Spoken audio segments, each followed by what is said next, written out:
কিন্তু নুমাই দিব লাগে নহয় ইয়াৰ পৰা ক'ত লাগিব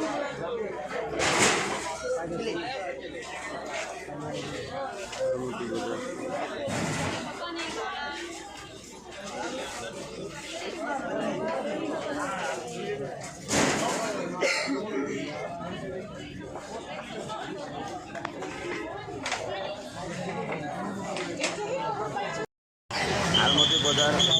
এতিয়া মোটামুটি ধ্বংস হৈ গ'ল এতিয়া ফায়াৰ ব্ৰিগেড আহিছে পানী মাৰি আছে ফায়াৰ ব্ৰিগেডতো পানী নাৰাখে সেইটো কাৰণে জ্বলি খতম হোৱাৰ পিছতে আহি পায় দেৰি হয় সেইটো কাৰণে গ'লে ফায়াৰ ব্ৰিগেডত পানী নাৰাখে এইটোতো হেৰিটো ফুটা হৈ যাব নহ'লে নামলৈ আলমতি বজাৰ এতিয়া বৰ্তমান কমপ্লিট বজাৰ নাই দেৰি হৈছে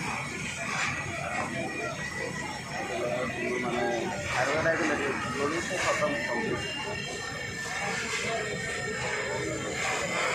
Thank you.